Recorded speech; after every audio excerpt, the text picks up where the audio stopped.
Right, let's get you more on the G20 now. I'm joined live from Hangzhou by CCTV's Guan. Guan, we've heard there from Senegal's President Macky Sall. He's calling for mutual benefit when it comes to investing money here in Africa. What more can you tell us about China's role in that?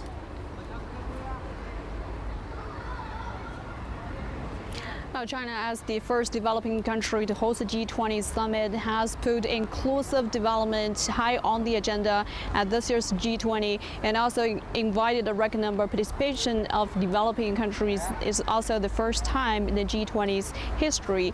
And according to China's Foreign Minister Wang, one of the key documents out of the G20 summit will be a proposal to support the industrialization of African countries and least developed countries.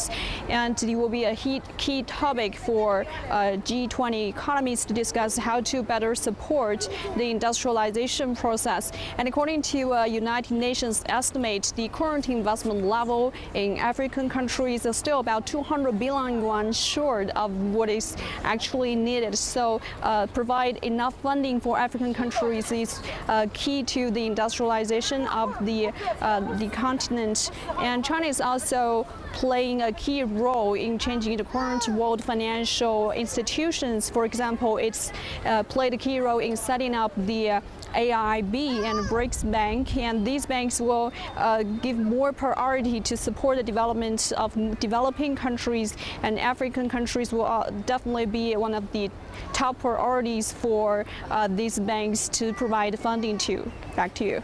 And can you tell us about some of the events that will run ahead of the official G20 summit? What can we expect out of Hangzhou in the coming days?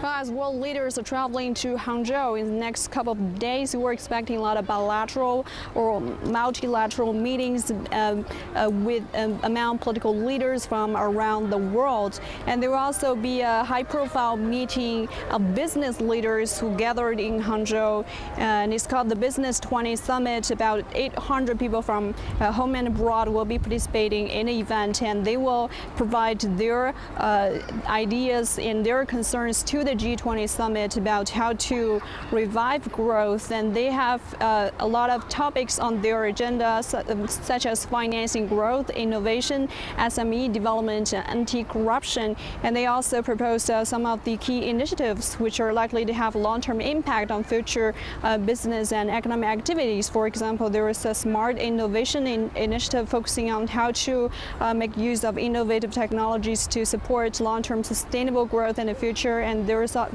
will be an electronic world trade platform to encourage more countries to participate in the e-commerce sector. And there is also a global infrastructure alliance to help countries to participate in the global infrastructure investment in the future. Back to you. All right, Guan joining us live there from Hangzhou. Many thanks.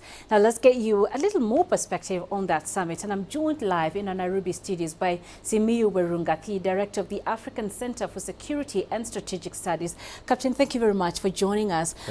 First off, what are the main challenges facing Africa that will likely be focused on during the G20 summit? I think first we need to understand the perspective under which G20 operates. And they normally focus on the economy, financial systems, and knowledge transfer. But when you look at the totality of the challenges that Africa faces, I think the biggest problem, one, is insecurity. The country, the continent is bedeviled by a lot of insecurity problems that contribute towards making Africa a poor continent, because a continent without stability generally cannot develop. So we're imagining that this G20, although their motto is always about economic development, they need to look Africa from a perspective of an unstable continent that requires to be stabilized so that it can achieve its development goals. And that, to me, should be the goal for this summit. Of course, there have been a lot of debate how G20 has done very little for Africa. But we also need to understand that Africa itself has not made it possible for G20 to take it seriously. Because as much as G20 invites the chairpersons of African Union, the AU itself has never established a department or a section that should be dealing specifically with the issues of G20.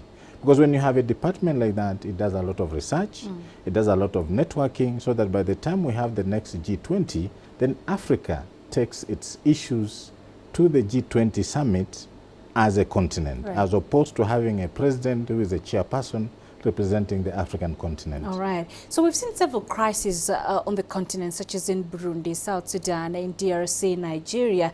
What sort of support do these countries need in order to effectively deal with these issues? I think, one, we need to see the G20, and under the motto of the South-South Cooperation, which is enabling African countries, the poorest countries in the world, to develop so that we have a capacitated population that does not necessarily fall into the whims of militia or rebels. So what the G20 needs to do is to take seriously this issue of economic development, innovations, knowledge transfer to Africa, infrastructure and food security. If they can seriously pump enough resources into those areas that I've just mentioned, then Africa will be uplifted. And when you uplift a population, then they'll not fall prey to rebels or militia. That, to me, is what Africa should be taking to the G20, so that this G20 that is happening in China should now focus on uplifting the economic development and ensuring that all insecurity problems that arise out of poverty, lack of the thinking of exclusion, should be dealt with so that Africa can stabilize, so that it can actually match its development records. Right. And explain to our viewers the main differences in the approach of G20 nations when it comes to Africa. The biggest problem is that G20 has never taken Africa seriously. And you can see at the way they invite participation in the G20. Most of the times they'll only be inviting the chairperson of the African Union, who is the president of a certain country. But they've never really wanted to sit down with the African Union that represents the totality of the continent and deal with issues with benchmarks. So that every time we have a meeting, the G20 should be dealing with Africa with goals and expect results or benchmarks and milestones during the second meeting. So the biggest problem has been G20 talks about development, infrastructure, integration of financial systems, but it has never really taken Africa where Africa needs to be. Probably we should also blame ourselves, because we've never really also taken it as a continent to do that. So the approach of G20 to Africa has been, what is your problem? How do we deal with it? Then Africa will explain itself, but individual countries in the G20 will invest in Africa as individual countries, and that only plays into the international politics and the geopolitical spaces that these bigger economies want to reap out of Africa. So as a grouping, we don't see much that G20 has done, and we need, as an African continent, to relook after this meeting and see how we can approach G20 as a continent, as opposed to what we are doing now. Right, single entities. Yeah. Captain Simiyu Werunga, thanks very much for those insights.